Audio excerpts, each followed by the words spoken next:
Hello दोस्तों, नमस्कार। पिंटे classes में आपका स्वागत है।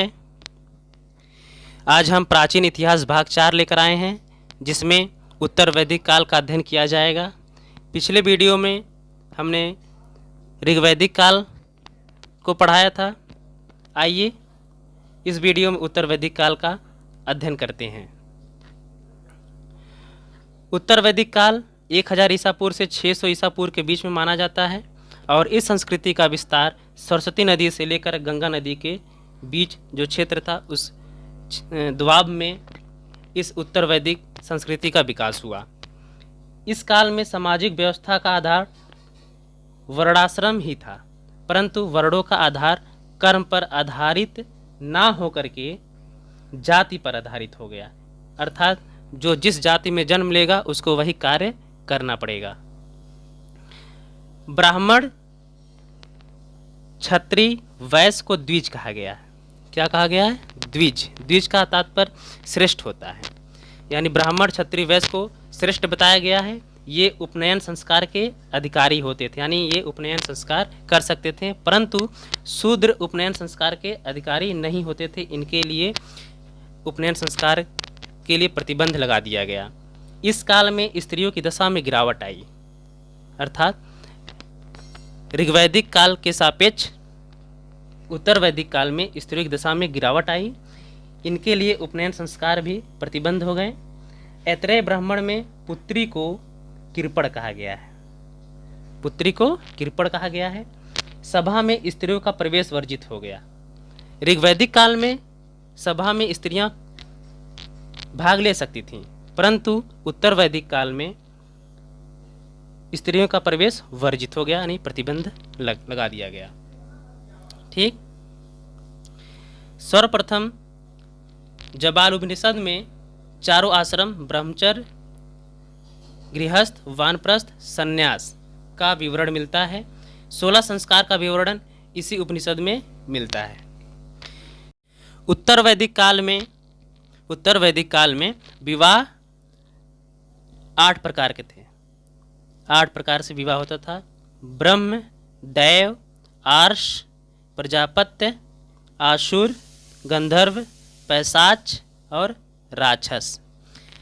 इनमें से 4 विवाह ब्रह्म, देव, आर्ष और प्रजापत्य को उचित विवाह माना जाता था, यानी कुछ समय मान्यता प्राप्त थी कि ये विवाह सही तरीके से हो रहा है। और अंतिम 4 आसुर, गंधर्व, पैशाच और राक्षस को अनुचित विवाह का दर्जा दिया गया था। ठीक। इसी प्रकार इस काल में राजा का पद वंशानुगत हो गया। ठीक है, जबकि ऋग्वैदिक काल में ऐसा नहीं था। उनकी योग्यता के अनुसार राजा बनाया जाता था, परंतु यहाँ पर वंशानुगत हो गया। राजा का राज्याभिषेक राजसूय यज्ञ के द्वारा संपन्न होता था। यजुर्वेद में उच्च पदाधिकारियों को रत्नी कहा गया। ठीक है, जो राजा के उच्च पदाधिकारी होते थे उनको रत्नी कहा जाता था। किसमें कहा गया है? यजुर्वेद में इसका उल्लेख है। शतपथ ब्राह्मण में 12 प्रकार के रत्नियों का वर्णन मिलता है। ठीक। राजा न्याय का सर्वोच्च अधिकारी होता था, यानी कोई भी न्याय करना होता था राजा करता था, और राजा ही सर्वोच्च अधिकारी होता था। उसी का न्याय अंतिम होता था। ब्राह्मण को मृत्युदंड नहीं दिया जाता था। ठीक। बलि एक नियमित कर हो गया, जबकि ऋग्वैदिक काल में बलि एक स्वैच्छिक कर था।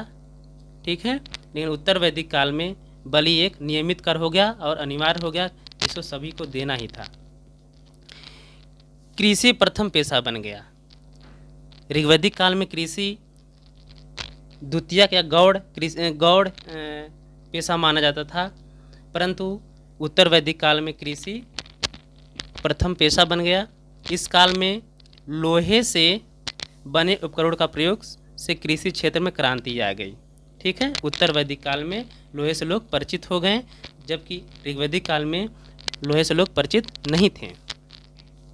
धान प्रमुख फसल बन गई। उत्तर वैदिक काल में धान प्रमुख फसल बन गई। ठीक। स्वर्ण लोहे के अतिरिक्त स्वर्ण एवं लोहे के अतिरिक्त टीन, तांबा, चांदी और सीसा से परिचित हो चुके थे। ठीक है। इस काल में कपास का उल्लेख नहीं मिलता है। उत्तर वैदिक काल में कपास का उल्लेख नहीं मिलता है। ऊन, सन का उल्लेख मिलता है। ठीक है। ऊन और सन का उल्लेख मिलता है। ऋणों की संख्या 3 बताई गई है। उत्तर वैदिक काल में ऋणों की संख्या 3 बताई गई है। पितृ ऋण, ऋषि ऋण और देव ऋण। ठीक है। इस काल में इंद्र के स्थान पर प्रजापति, जिसे सृजन का देवता कहा गया है, को सर्वोच्च स्थान प्राप्त हुआ। ठीक है।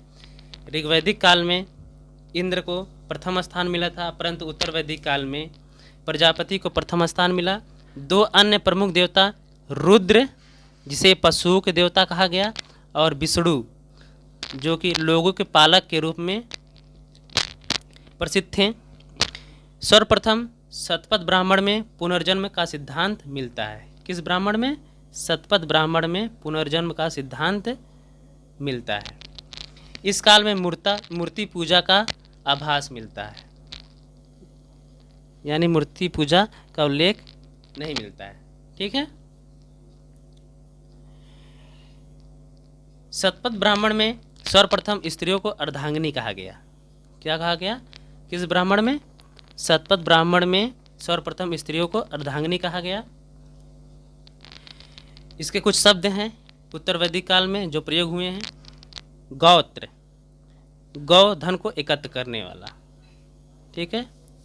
गौत्र, जिनके पास गाय ज़्यादा होती थी, ठीक है, वो अमीर कहलाते थे, धनी वर्ग कहलाते थे। ठीक है। इस काल में यज्ञ कर्मकांडों का महत्व बढ़ गया, यानी यज्ञ और कर्मकांड का महत्व बढ़ गया उत्तर वैदिक काल में। प्रमुख देवता हमने अभी बताया आपको, प्रमुख देवता प्रजापति हो गए, जिन्हें सृजन का देवता कहा गया। विष्णु पोषण एवं रक्षक देवता हो गए। रुद्र पशुओं देवता हैं। वरुण जल देवता।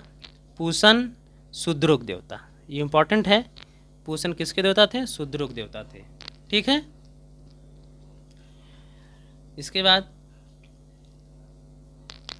राजसूय यज्ञ किस लिए होता था? प्रतिष्ठा हेतु एवं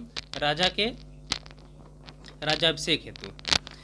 वाजपेय यज्ञ शांति प्रदान के लिए किया जाता था, शांति प्रदर्शन के लिए किया जाता था। अश्वमेघ यज्ञ राज्य विस्तार के लिए। ठीक है। तो आज के लिए बस इतना ही। हमारे चैनल को सब्सक्राइब करें, लाइक करें। आप सभी लोग को बहुत बहुत धन्यवाद।